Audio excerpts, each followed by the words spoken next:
Hello दोस्तों, welcome back to a YouTube channel KB Tech. ये है बेसिक कंप्यूटर कोर्स की क्लास नंबर 3। हमारा टॉपिक दोस्तों चालू है इंट्रोडक्शन टू कंप्यूटर। आज हम इसमें पढ़ने वाले हैं कंप्यूटर मेमोरी के बारे में।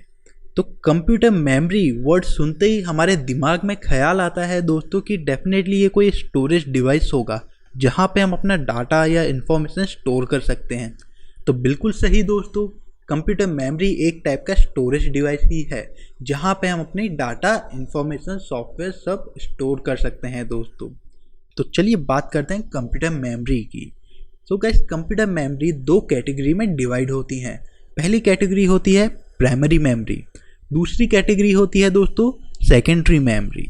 अब प्राइमरी मेमोरी क्या होती है और सेकेंड मेमोरी क्या होती है ये हम इन डिटेल जानते हैं दोस्तों। तो सबसे पहले हम बात करते हैं दोस्तों प्राइमरी मेमोरी की। प्राइमरी मेमोरी की डेफिनेशन होती है दोस्तों, this is the main memory of the computer. CPU can directly read or write on this memory. It is fixed on the motherboard of the computer. जैसा कि guys definition से clear हो जाता है कि प्राइमरी मेमोरी हमारे main memory होती है कंप्यूटर की, जिसमें CPU उसे रीड कर सकता है और उसमें कुछ डाटा सेंड भी कर सकता है, मतलब उसे राइट भी कर सकता है दोस्तों। और ये मेमोरी जो हमारी प्राइमरी मेमोरी होती है वो हमारे मदरबोर्ड पे फिक्स होती है। अब बात करें दोस्तों इसकी टाइप की, तो प्राइमरी मेमोरी दोस्तों दो टाइप की होती हैं। हमारी फर्स्ट होती है रैम एंड सेकंड होती है दोस्तों रोम। अब रैम क्या होता है, रोम क्या होता है, तो चलिए हम इसे भी जानते हैं। सबसे पहले हम बात करते हैं दोस्तों रैम की। तो रैम की डेफिनेशन लिख लीजिए guys. RAM is a temporary memory. The information store in the memory is lost at the power supply to the computer is turned off. That's why this is called volatile memory. तो जैसा कि definition से आप समझ ही गए होंगे दोस्तों कि रैम एक टाइप की टेम्पररी मेमोरी है जो हमारा डाटा तब तक के लिए स्टोर करती है जब तक हम कंप्यूटर को शट डाउन नहीं कर देते, कंप्यूटर को बंद नहीं कर देते, तब तक रैम में हमारा डाटा स्टोर रहता है दोस्तों। ये बहुत ही दोस्तों शॉर्ट टर्म मेमोरी है।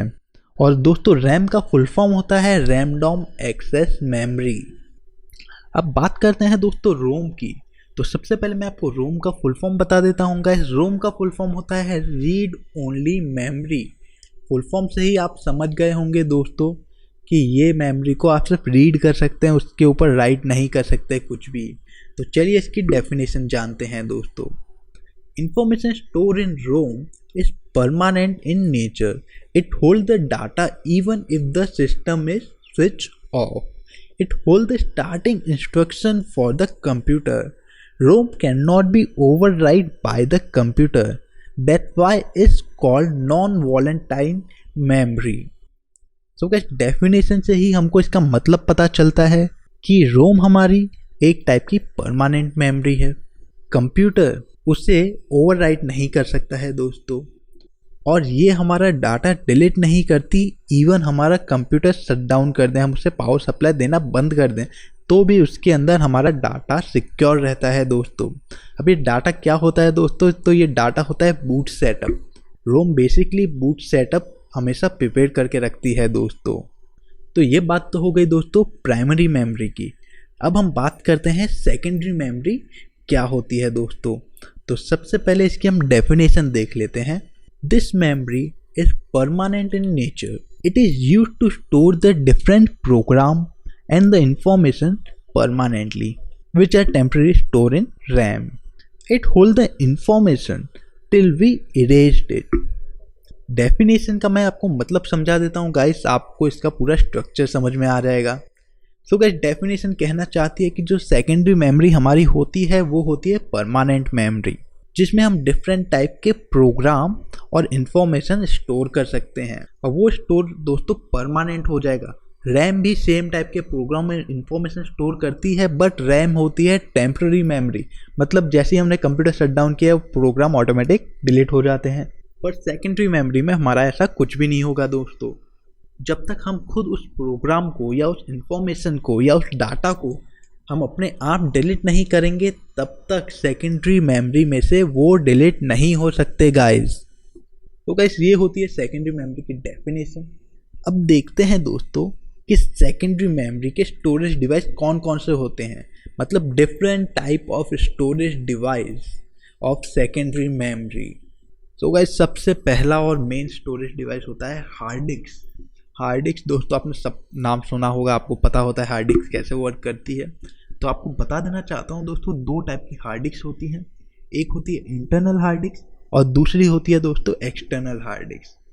और जो इंटरनल हार्ड डिस्क होती है दोस्तों वो होती है main storage device of the computer, जो सीपीयू बॉक्स के अंदर ही फिक्स की जाती है। और आज के टाइम पे मतलब मई 2020 तक 200 GB से 3 TB तक की हार्ड डिस्क मार्केट में अवेलेबल हैं दोस्तों। और जो इंटरनल हार्ड डिस्क होती है दोस्तों वो एक कंप्यूटर से दूसरे कंप्यूटर में डाटा मूव करने में इतनी कंफर्टेबल नहीं होती, मतलब अप्रॉक्स इम्पॉसिबल जैसा हो जाता है दोस्तों।